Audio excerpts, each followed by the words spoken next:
Assalamualaikum Mas. Waalaikumsalam, Uncle. Apa Apa kabar? kabar? Alhamdulillah Wah, baik, hari ini biru. Uncle. Kabarnya biru.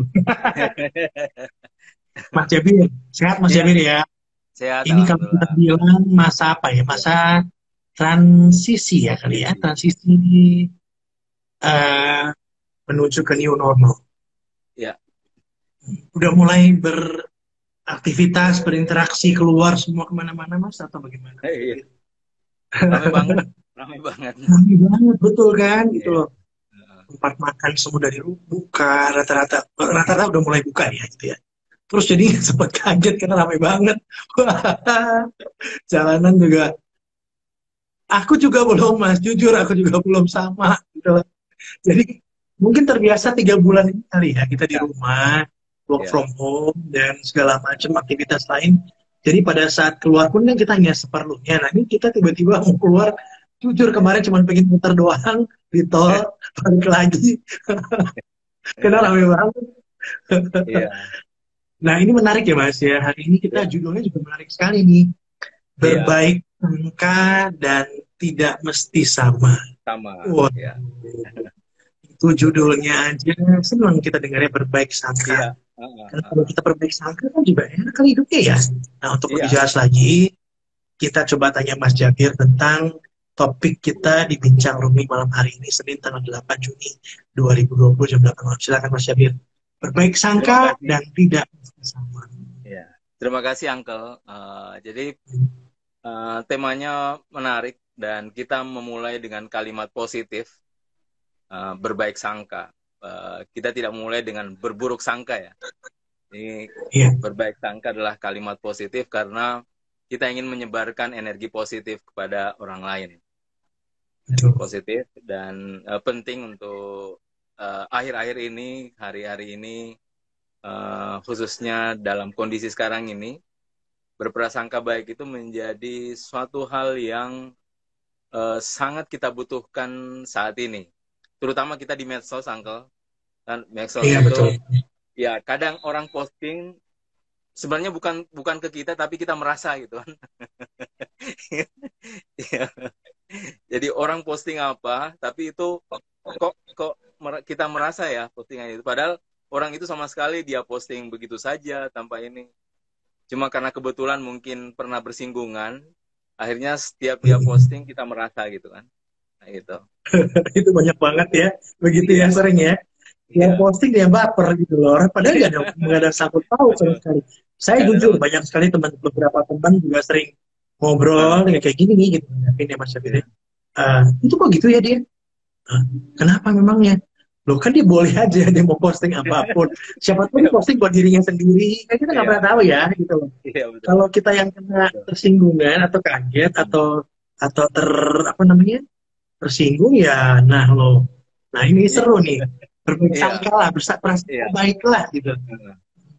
Nah, dari sini saya mau mengutip satu syair dari Rumi. Jadi, saya mengutip satu syair. Kata Rumi, jika orang salah memahamimu, tak perlu khawatir.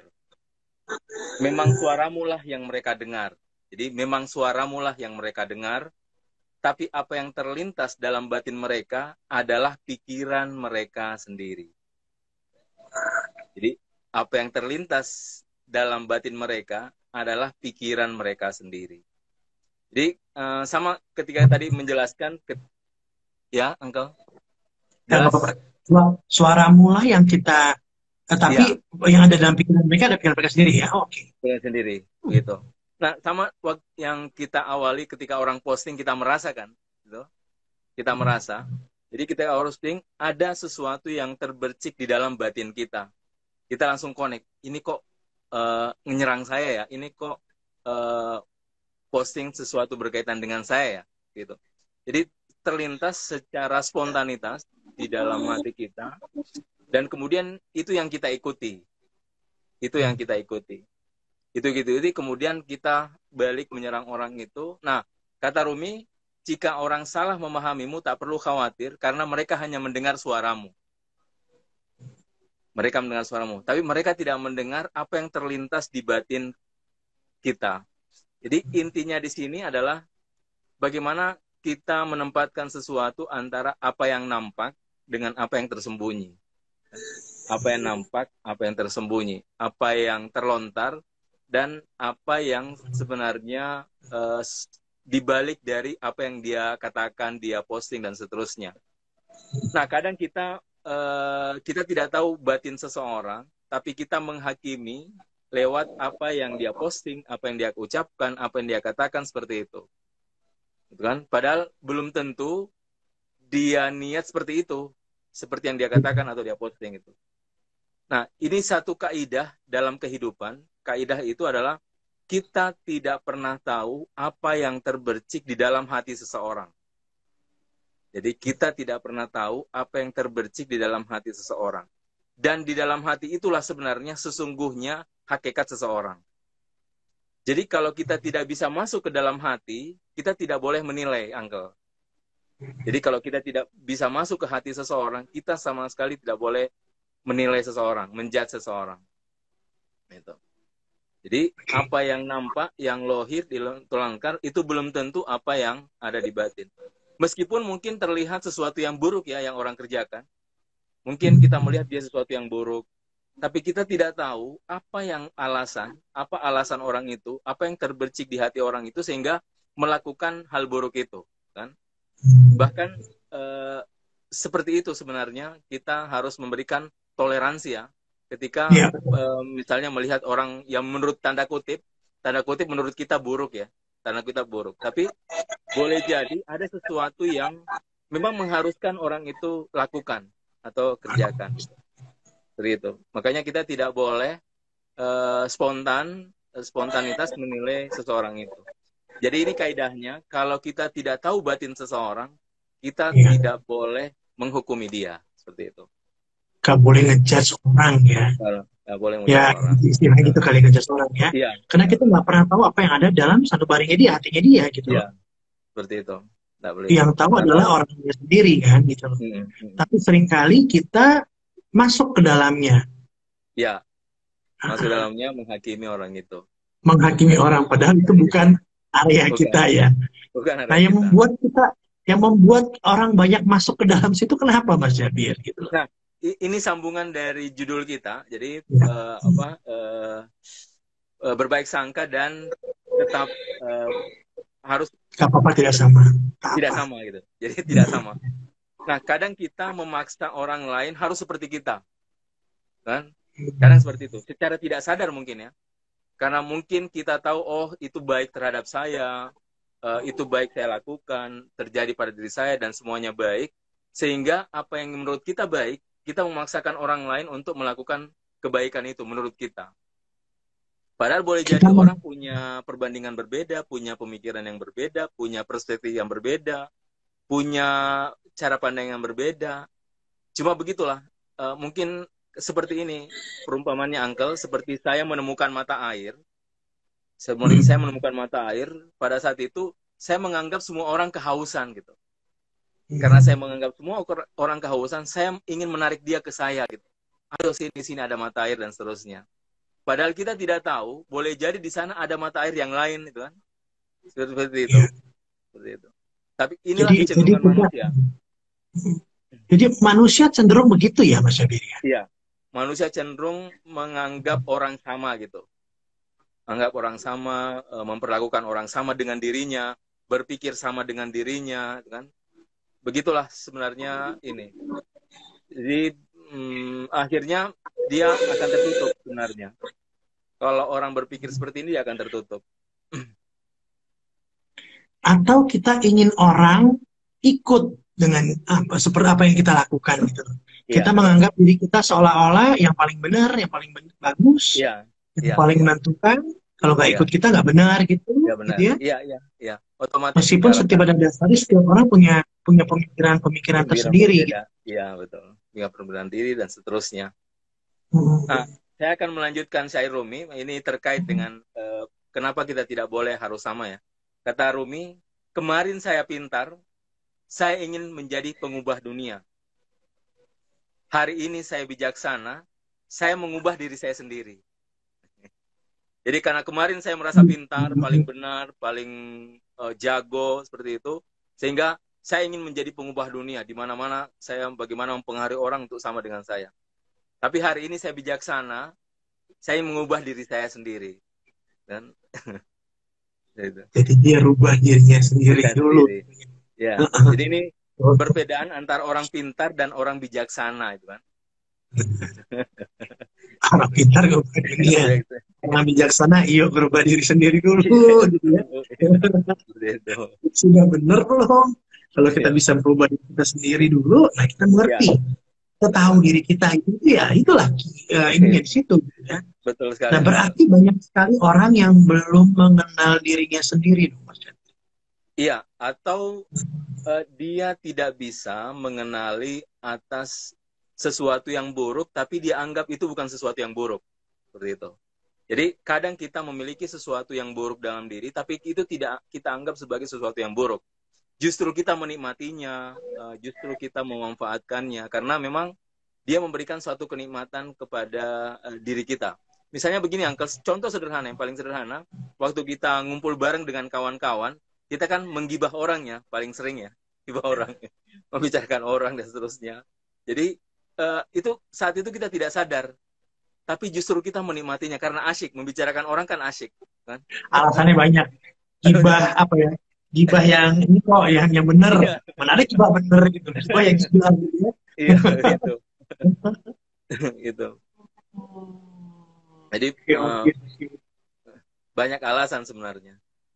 Jadi belum pasti kita tidak tahu, tapi yang alasan paling bagus adalah justru kita menikmati.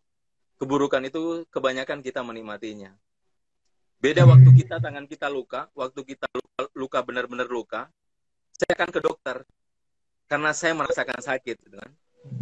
Tapi ghibah, menggibah orang sebenarnya itu penyakit jiwa, tapi kita tidak pernah merasakan sakitnya.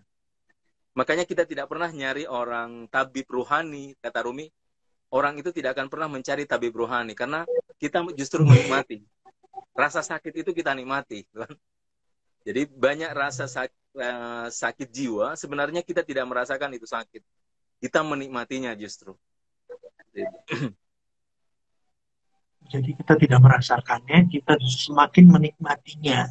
Menikmatinya. Kita menikmatinya. Iya. Seperti itu. Ya.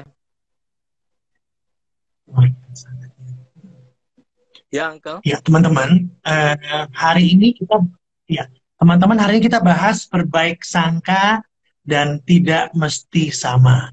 Kalau sinyalnya kurang bagus, mohon maafkan. Kita coba supaya sinyal tersambung lagi wifi kita masing-masing. Di sini sih insya Allah alhamdulillah bagus ya, tapi kadang-kadang cukup jelas ya Mas Jabir ya, kedengaran suara saya. Yes. Nah, hari ini kita bahas tentang berbaik sangka dan tidak mesti sama. Topik kita di Bincang ini bersama Mas Jabir seperti biasa setiap hari Senin. Sekaligus juga kita akan minta teman-teman untuk bergabung sama kita, boleh bertanya, boleh kasih komen, boleh berinteraksi. So far hanya melalui di type aja, nanti saya akan bantu bacakan dan kita akan diskusikan dengan Mas Jabir. Sebelum kita lanjut, mungkin saya lihat dulu ya Mas ya, ada komen apa ya? Iya. Nah kita berdua demen banget kalau ada yang komen gitu. Tunggu sebentar ya. Merubah diri sendiri samakah dengan konteks mengantisipasi keadaan buruk, Ustaz? Mengubah diri, apakah sama dengan konteks mengantisipasi keadaan buruk? Nah, itu beda. Jadi mengubah diri sebenarnya adalah kita melihat satu persatu kondisi jiwa kita. Jadi tanpa kita mengenali apa sesuatu yang sifat-sifat negatif dalam diri, kita tidak akan ingin berubah. Kebanyakan kita tidak mau berubah, kenapa? Karena kita selalu merasa diri sempurna. Kan? Merasa diri sempurna, pengetahuan kita sudah cukup, sehingga banyak hal kita tidak ingin bergerak menuju kesempurnaan. Karena memang kita sudah merasa sempurna. Kita sudah merasa sesuatu, kita meraihnya. Kita merasa sudah cukup untuk hari ini, sebab itu kita tidak mencari. Nah, mengantisipasi hal yang buruk itu beda. Mengantisipasi berarti bagaimana kita mencoba ada sesuatu yang buruk untuk tidak masuk ke dalam diri. Nah, itu dua cara yang berbeda. Satu, melihat diri saya. Kalau mengantisipasi itu adalah dia lebih kepada faktor eksternal. faktor eksternal. Nah, justru mengubah diri itu langkah awal agar bisa menjaga diri dari luar, kan? Dari Karena eksternal. kita tidak, ya, karena kita tidak mungkin menjaga diri dari yang buruk kalau kita tidak bisa mengubah diri kita. Jadi kalau kita bisa mengubah diri yang lebih baik, otomatis dengan itu membantu kita untuk bagaimana faktor-faktor negatif dari luar ini kemudian tidak masuk ke dalam diri. Jadi memang titik awalnya adalah bagaimana mengubah diri, seperti syair Maulana Rumi tadi. Saya menjadi orang hikmah hari ini, sebab itu saya mengubah diri saya. Ya, Karena kalau memang di menjadi orang awal-awal, bijaksana. ya, ketika kita merasa pintar, tahu segalanya, pada saat itu kita mengomentari apapun itu kan. Itu kan kita komentari politik, kita komentari sains, kita komentari agama, kita karena kita kita merasa tahu segalanya itu kan. Gitu. Begitu kita merasa pintar, itulah yang Iya, terjadi ya. itu yang terjadi. Itu yang terjadi. Lebih baik merasa bijaksana kali ya. Iya, Lebih baik merasa ingin bijaksana gitu. yang Supaya bijaksana. kita bisa Iya, merubah diri kita merubah sendiri. diri kita Ini menarik sendiri. loh ini ya. Bagaimana untuk melatih agar selalu berbaik sangka, Ustaz? Nah, ada cara yang paling bagus adalah dengan kita merasa bahwa ada banyak keburukan di dalam diri saya. Nah, untuk menjawab itu, saya akan bacakan kitab Masnawi. Masnawi ini di bait 1318 untuk menjawab pertanyaan ini. Jadi kata Rumi 1319. Oh Fulan, berbagai kezaliman yang kau saksikan pada orang lain ialah sifatmu di dalam diri mereka. Kan? Oh Fulan, berbagai kezaliman yang kau saksikan pada orang lain adalah sifatmu di dalam diri mereka. Di dalam diri mereka terpancar keberadaanmu, sifat kemunafikan, kezaliman, dan kemabukanmu. Itulah dirimu, dan kaulah yang melukai dirimu sendiri. Jadi itulah dirimu, dan kau melukai dirimu sendiri. Pada saat itu, kau mengutuk dirimu sendiri. Pada saat itu, kau mengutuk dirimu sendiri. Jadi, cara paling bagus adalah memang kita harus tetap fokus ke dalam diri. Kita harus tetap fokus ke dalam diri. Karena kalau kita ingin mengubah diri, kita hampir tidak punya kesempatan melihat keburukan orang lain. Kenapa kita masih sempat melihat keburukan orang lain? Karena ya memang kita melupakan diri, kita tidak lagi mengasah diri, kita tidak melihat bahwa oh ternyata ada ketidakkesempurnaan yang harus saya sempurnakan di dalam diri, seperti itu. Akhirnya kita lebih asyik ingin bagaimana mengubah orang lain, sementara kita sendiri belum bisa apa-apa gitu kan. Nah, itu itu cara terbaik. PR yang paling dalam gitu kan.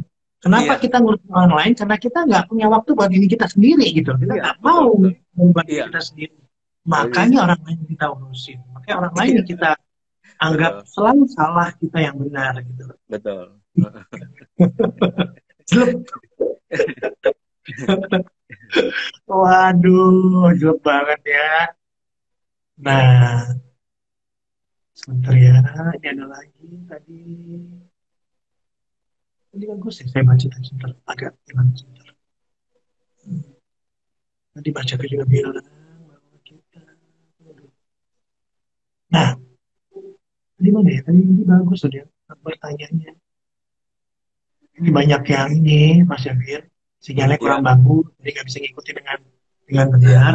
Tapi nggak apa-apa, karena nanti setelah kita selesai dari live Instagram ini, kita akan tayangkan di IG video. iya. Ya, di akun 61 seperti biasa. Monggo lihat lagi nanti. Tapi nggak apa-apa di sini dulu ya. Ada pertanyaan dari Tamrin Sofyan. Iya. Oh, ini seru. Kenapa konsep pemikiran Rumi tidak disebarkan di semua lapisan masyarakat, Mas Jabir? Pertanyaan dari Arifin 1782. Eh, mungkin ini ya kita ini selalu berkaca ke barat ya, gitu. Jadi kenapa kita mengkaji Rumi? Karena kebetulan orang-orang barat mengkaji Rumi. Karena kita selalu begitu. Jadi kita selalu mengambil sesuatu yang dari barat. Nah, termasuk Rumi kita pertama karena orang Barat mengkaji Rumi, akhirnya kita mengkaji Rumi, kan? Karena tahun 2000 bestseller di Amerika dan Eropa, akhirnya kita kena imbasnya juga, banyak penerjemahan buku-buku ke ini. Nah, dan menurut saya mulai sekarang kalau kita lihat itu sangat masif ajaran-ajaran Rumi ya, sangat masif untuk kemudian dia diajarkan. Tapi kalau memang kita berkaca ke Eropa Amerika, itu mereka sekolah dasar itu sudah mereka mendapatkan sajian-sajian kisah-kisah Rumi. Seperti Masnawi itu ada kisah tentang singa, serigala, dan kelinci itu kan. Singa, hewan buas, dan kelinci itu kisah menarik. Dan sebenarnya itu bisa sampai pada level anak kecil malah kisah-kisah itu. Sampai kepada orang yang sangat besar. Itu banyak kisah-kisah, semuanya kisah. Itu mungkin ibu-ibu belum pernah baca itu bisa menjadikan dongeng untuk anaknya ya. Bagaimana membacakan kisah ini sambil meraih makna-makna yang dalam itu yang saat mereka bacakan. Kena, kan anak-anak juga masih bisa kena ya. Iya, itu kan kisah yang sangat menarik. Dan saya yakin mulai sekarang ini pemikiran Rumi sudah mulai masuk ke beberapa lapisan masyarakat. Cuma memang tadi sampai yang beberapa lapisan ke ini belum ya, karena memang Rumi ini bahasa sastra. Sastra itu memang kita harus punya keluasan untuk kemudian melihat mana-mananya. Tapi ada beberapa kisah-kisah yang menurut saya mudah untuk dicerna. Bahkan sebelumnya itu sudah marak, bahkan 5 tahun sebelumnya sudah marak buku-buku Rumi dalam bentuk gambar untuk anak-anak gitu kan. Rumi untuk anak-anak itu sudah ada kok. Menurut saya sih sudah tersebar, cuma memang belum masif, belum masif. Karena cara pandangnya membutuhkan kedalaman ya untuk bisa menelaahnya, mungkin seperti itu kali ya, Mas Jabir ya. Iya. Padahal menarik sekali. Nah, pertanyaan dari Tamrin Sofian, perubahan pada diri itu apakah yang paling utama atau perubahan pada diri itu apa yang paling utama dan yang pertama dilakukan? Pandangan dunia atau apa, Ustaz? Dari Makassar ini. Itu penanya kawan saya. Salam untuk Mas Sofian Tamrin, kawan saya. Jadi mengubah sebenarnya aspek laku ya. Namanya laku adalah kalau mengubah diri itu sebenarnya laku. Nah, untuk mengubah laku di situ ada dialog antara apa pikiran kita dengan apa yang kita lakukan. Selalu ada dialog seperti itu. Nah, cuma untuk menguatkan bahwa kita benar-benar ingin merubah, memang harus fokus di laku. Karena begini, banyak orang pintar, tapi dia korupsi, kan? Gelarnya doktor, korupsi, kan? Gelarnya ini juga seperti itu. Jadi, artinya kecerdasan, kepintaran itu sebenarnya bukan hal yang bisa satu-satunya untuk mengubah seseorang ya, seperti itu. Makanya mengubah itu menurut saya adalah harus dari laku, karena laku itu melibatkan semua aspek dalam diri, khususnya dalam memutuskan ya.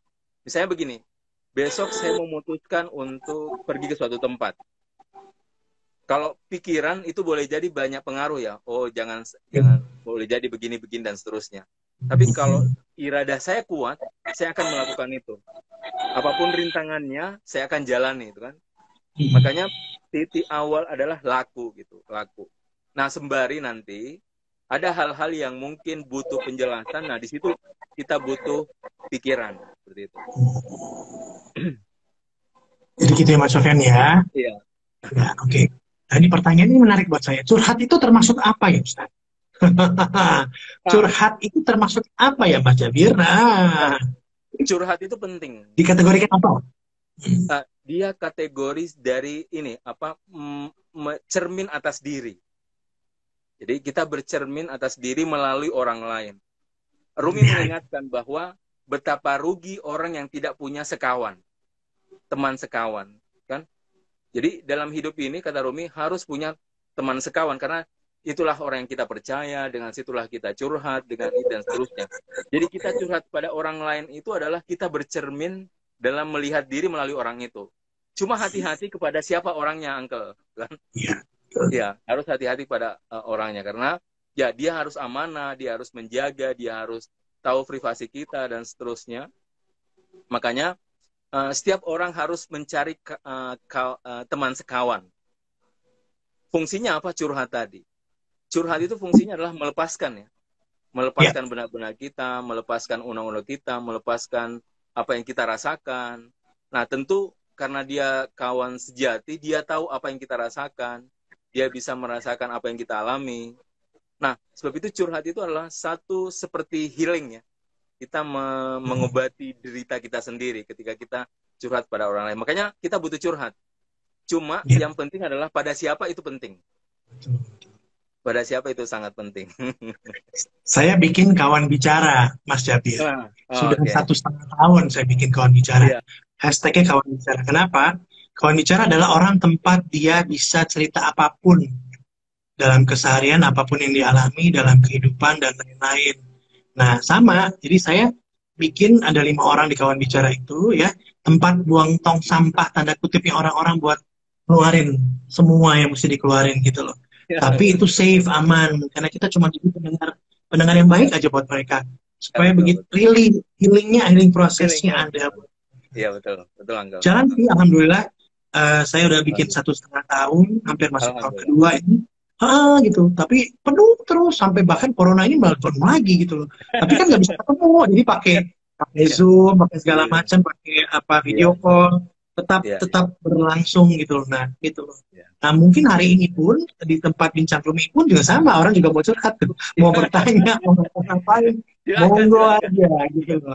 Tapi temukanlah orang yang tepat, yang bisa kamu percaya sehingga curhatnya itu jelas kemana dan nantinya enak buat kita healing gitu ya. Pertanyaan dari Bima nih, selain pemikiran Rumi yang sangat luar biasa, lalu apakah ada sesuatu yang dikenang dunia? Ada sesuatu yang dikenang dunia terhadap penciptaan Rumi sewaktu hidup selain pikirannya? Banyak ya, salah satunya dalam bentuk seni. Seni itu adalah dari Rumi ini akhirnya kita mengenal ada sastra sufi. Jadi sastra sufi. Nah sebelum itu mungkin genre sufi, sastra sufi belum masuk.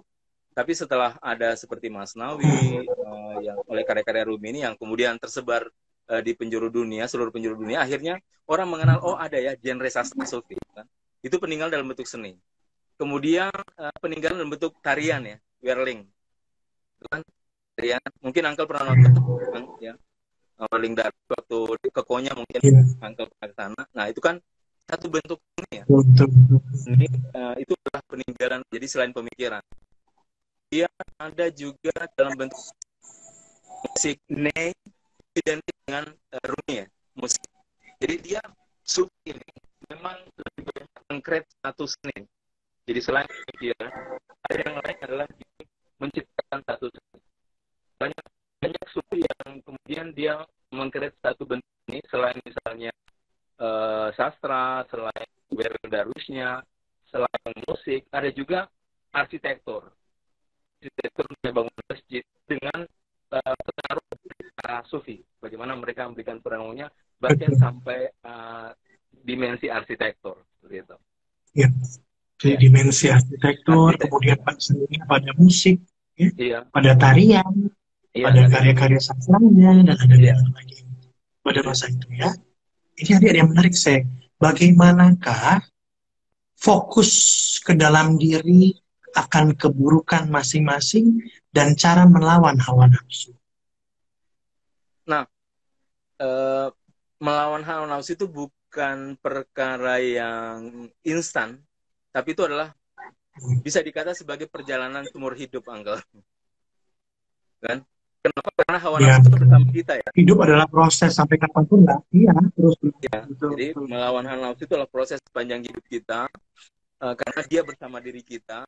Dan intinya adalah bagaimana kita mengontrolnya saja. Itu yang paling penting. Bagaimana kita mengontrolnya. Jadi karena kita tidak boleh, karena dia bersama kita, sebab itu dia akan ada terus. Ya, hal yang paling penting adalah bagaimana kemudian mengontrolnya. Nah, caranya, kalau kita caranya, tentu dengan banyak fokus kepada dimensi yang bersifat batin, atau lebih fokus kepada dimensi yang bersifat transenden, atau pada nilai religi.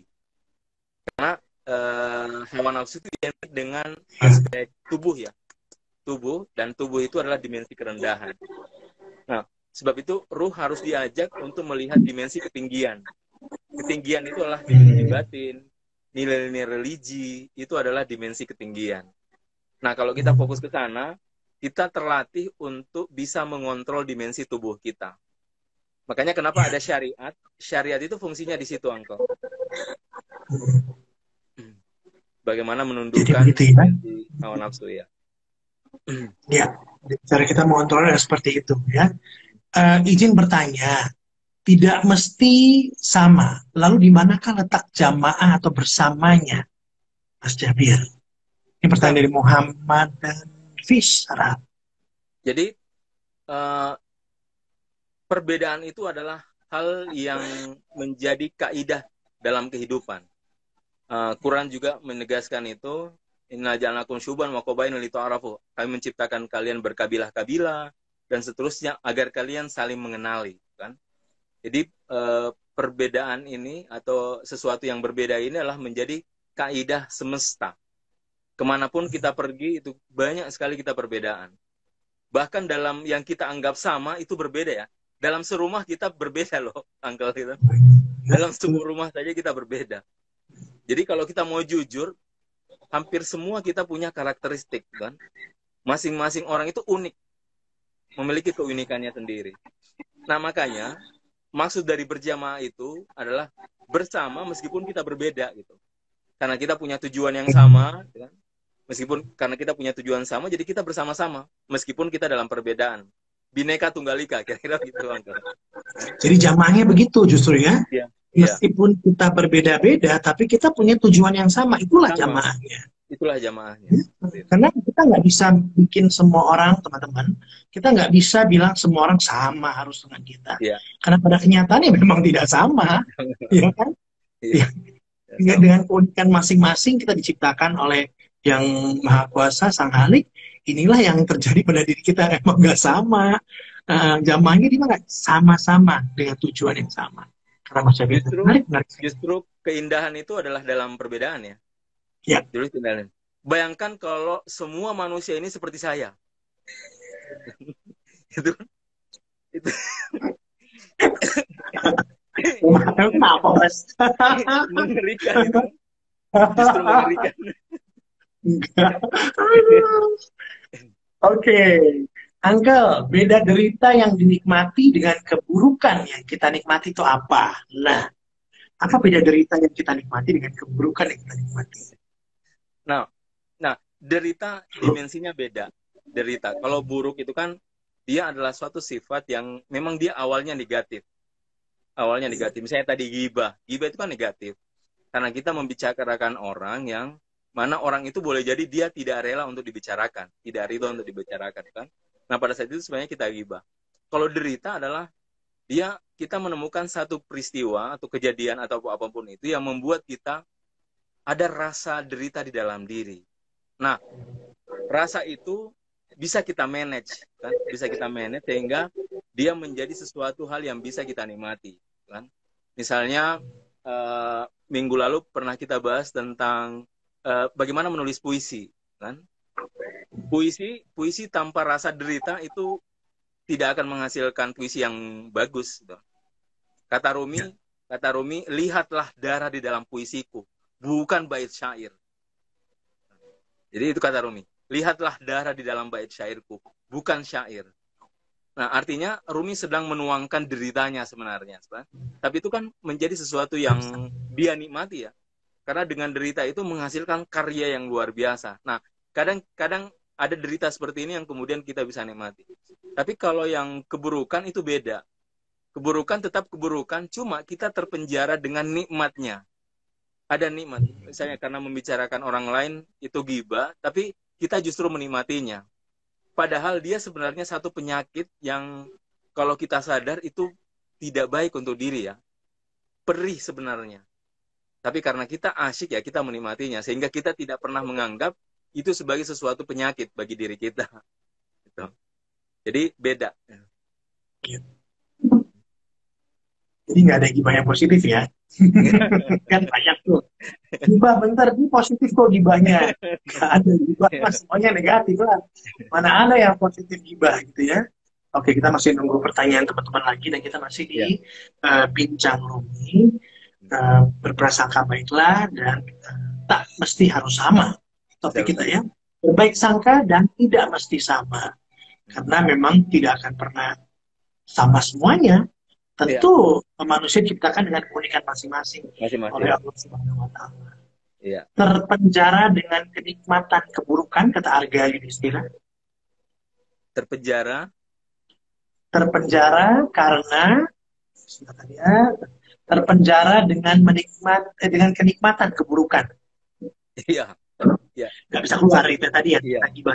Kita menikmatinya, kemudian kita terpenjara dengan kenikmatan keburukan. Jadi terus dilakukan. Terus menerus seperti itu. Dia menjadi suatu kebiasaan ya. Angkel, kalau diri kita berusaha berbaik sangka sama orang lain, tapi malah dimanfaatkan untuk sering dijahili, apakah kita harus mempertahankan padahal itu merugikan diri kita sendiri? Nah, kata Arga. Ini menarik pertanyaannya karena memang kadang kita berbaik sangka pada orang lain. Berbaik sangka itu kemudian dimanfaatkan ya, Uncle. Dimanfaatkan. Akhirnya kita dimanfaatkan karena dia melihat kita begitu baik pada orang lain. Akhirnya kebaikan kita itu dimanfaatkan. Itu sangat sering terjadi dalam ya pergaulan ya. Seperti itu karena dia betapa begitu baik sama orang lain, sering memberi dan seterusnya. Akhirnya kita ada orang yang memanfaatkan orang tersebut. Nah, pasti harus itu dilakukan menurut Arga tadi kan. Pertahankan. Nah, sebaiknya ini kadang kebaikan itu justru memberikan mudarat bagi orang lain. Kan? Itu yang juga harus diperhatikan. Kadang begitu baik kita, justru kebaikan itu membuat orang lain celaka ya. Seperti itu. Karena begini, karena sebenarnya akhirnya orang itu tidak ingin berusaha. Akhirnya orang itu karena begitu menikmati, akhirnya dia jadi malas. Ya, seperti itu. Nah, justru kebaikan kita itu justru memberikan satu bentuk keburukan. Makanya kita harus cerdas-cerdas, pintar, melihat, mengamati bagaimana kebaikan kita itu terhadap orang lain. Tapi tetap menjaga baik itu harus, tetapi kita harus pertahankan. Cuma, kita harus melihat juga efeknya. Mungkin pertanyaan ini terkait dengan efek ya. Tapi kalau efek itu sudah memanjakan orang, membuat orang malas, membuat orang atau justru membuat dia bisa jadi berbuat keburukan kepada orang lain, justru malah itu kalau bisa kita khusus pada orang itu ya kita hentikan. Ya. Jadi ya boleh-boleh aja dihentikan kalau kita bisa melihat itu ya. Iya. Ya. Baik. Tadi sebenarnya bagaimana fokus ke dalam diri udah tadi. Banyak. Orang udah ya, kita jawab ya. Nah, Mas Jabir, mungkin kita bisa lanjutkan ke apa? Ya. Syair tadi. Ya. Nah, saya bacakan satu syair yang ini juga terkait dengan diri kita ya. Jadi kata Rumi, pada suatu hari aku merasakan kebingungan dan menyerah. Berikutnya aku bisa menggapai langit. Tanpa dirimu, dalam tanda besar, tanpa dirimu, misalnya tanpa Tuhan, aku tidak bisa tenang. Di dalam ketidakhadiranmu, tidak dirimu, orang-orang mencemooh diriku. Tetapi pada saat engkau hadir, aku tidak peduli dengan pikiran atau perkataan mereka. Jadi saat Tuhan hadir, maksudnya saat engkau hadir, aku tidak peduli dengan pikiran atau perkataan mereka. Dan ini penting ya, bagaimana menempatkan satu dimensi ilahiyah di dalam diri kita. Nah, ketika dimensi ilahiyah tidak ada, kita akan merasakan kesepian, kesendirian, tidak ada kawan, dan seterusnya. Tapi ketika kita bisa merasakan bahwa ada Tuhan di dalam diri, maka Tuhan itu bisa kita anggap sebagai kawan yang paling dekat dengan diri kita. Quran juga membahasakan itu, aku lebih dekat dari urat lehermu.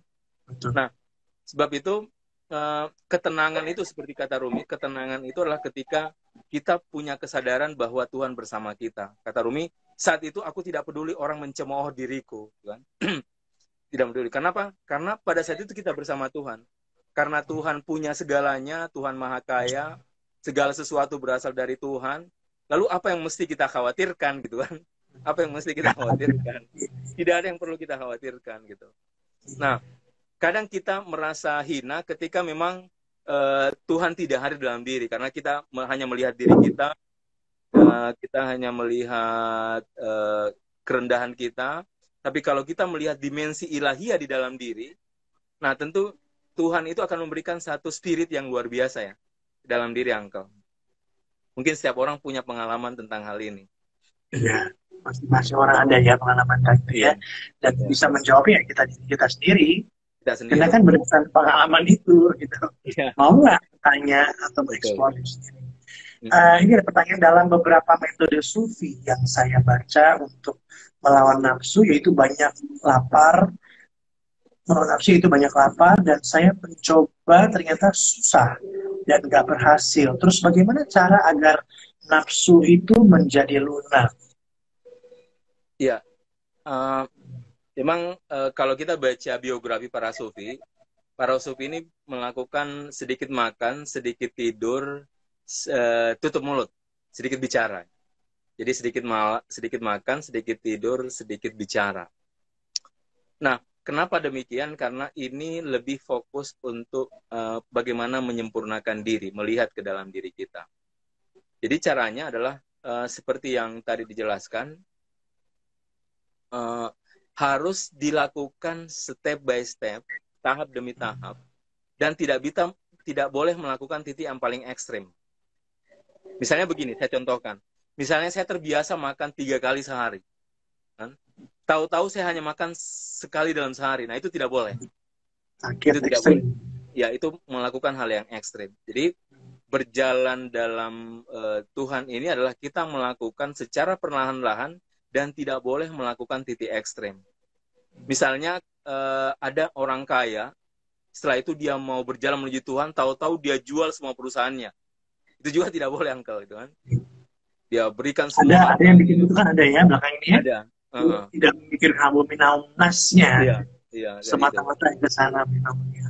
Iya, itu tidak boleh. Jadi intinya adalah lakukan sesuai dengan kadar diri kita perlahan-lahan. Jadi kalau kita terbiasa makan sepiring, ya kurangi sesendok 2 sendok saja. Jadi lakukan jangan se ekstrim, tapi tahap demi tahap. Karena perjalanan ini adalah perjalanan yang panjang ya. Perjalanan seumur hidup. Gitu. Perjalanan menuju Tuhan adalah perjalanan yang panjang. Nah, itu proses hidup kita sampai kapanpun, sampai kita nggak ada baru selesai. Iya, itu nanti nggak pernah selesai manusia toh. Gitu loh. Tempatnya salah, tempatnya ujian, tempatnya proses untuk hidup. Ini menarik ya, ada satu pertanyaan nih. Angkel manakah yang lebih utama? Berbaik sangka kepada orang lain atau menyangka diri belum baik? Bagus. Bagus banget. Makasih ya, ini Muhammad Muhammad Faris Sahab. Bagus loh ini. Yang mana yang lebih baik? Berbaik sangka kepada orang lain atau kita menyangka diri kita yang belum baik. Nah, justru itu beriringan, Angkel. Gitu. Jadi kalau kita melihat diri kita belum punya sesuatu, banyak kekurangan, otomatis kita tidak menjudge orang. Itu secara otomatis. Makanya pertanyaan ini sebenarnya berjalan beriringan. Jadi bukan sesuatu yang mesti didahulukan. Justru sebaliknya, kalau saya melihat diri saya belum sempurna, banyak kekurangan di dalam diri saya, otomatis saya tidak akan mungkin menjudge orang lain. Karena saya harus berkaca pada diri saya dulu sendiri kan. Berkaca pada diri saya sendiri. Dalam Al-Quran, ku anfusakum wa ahlikum naro. Selalu mendahulukan diri. Dahulukan, jaga dirimu dan keluargamu. Diri dulu. Kan? Ku anfusakum. Jaga diri dulu. Sama dengan COVID ini ya, kita diri dulu, pakai masker dulu, cuci tangan dulu, kan? Baru kemudian kita bisa menjaga dari diri kita dari orang lain. Tapi yang penting adalah diri dulu. Nah, kalau kita bisa melihat keburukan kita, otomatis kita tidak akan menilai orang lain. Justru beriringan, Angko. Betul. Itu ya tadi ya, Hafiz ya. Ini pertanyaan dari Gartua Armani. Mau tanya Kak Jabir, apa yang harus kita lakukan ketika kita terpaksa diam, menyembunyikan sesuatu yang benar ataupun yang baik, karena jika kita berkata jujur akan berdampak buruk pada orang banyak. Nah, berkata jujur kepada orang baik itu harus kita lihat pertama orangnya siapa, orang yang kita sampaikan siapa, kemudian efeknya seperti apa. Jadi tidak sekedar menyampaikan pesan, tapi harus juga melihat pertama efeknya, kedua kepada orang itu seperti apa. Kalau dia memberikan efek negatif, ya kita harus menahan untuk tidak bicara, terutama terkait dengan diri kita ya. Jadi karena begini, kaidahnya itu tetap bagaimana efeknya itu bisa terlindungi terhadap diri kita. Kecuali ada persoalan terkait dengan sosial mungkin, di mana di situ dibutuhkan sacrifice, satu bentuk pengorbanan. Nah, itu pilihan kita. Itu pilihan diri kita. Kalau memang kita merasa penting untuk melakukan satu bentuk pengorbanan diri ya, untuk melindungi orang lain, itu sesuatu hal yang berbeda.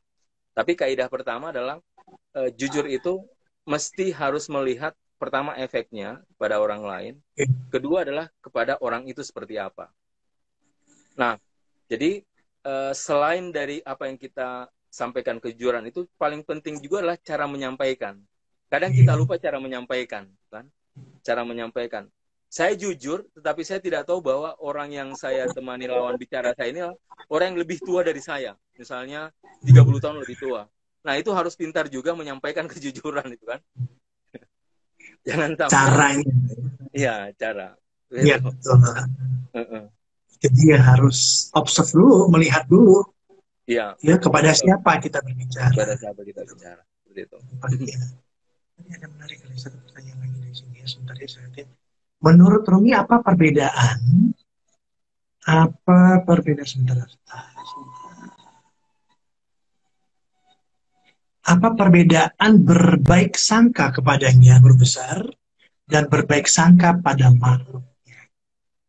Nah, tentu beda karena pertama berbaik sangka kepada Tuhan, karena Tuhan itu tidak terbatas, tidak terhingga, segala sesuatu dari diri kita. Tuhan ilmunya tak terbatas, Dia maha bijaksana, hikmah, penuh dengan hikmah dan seterusnya. Oleh karena itu, kita pasti tidak punya pengetahuan ya terhadap apa yang terjadi pada diri kita. Sebab itu kalau sesuatu yang misalnya dalam tanda kutip kita merasa ada sesuatu peristiwa yang tidak kita senangi, kita tetap berbaik sangka kepada Allah Subhanahu wa taala, kepada Tuhan. Karena tadi kita tidak tahu sebenarnya apa pesan Tuhan dari peristiwa itu. Tapi pada orang lain beda. Orang lain itu karena dia dia tidak punya batasan sendiri, pengetahuannya juga terbatas, setiap orang punya dimensinya sendiri.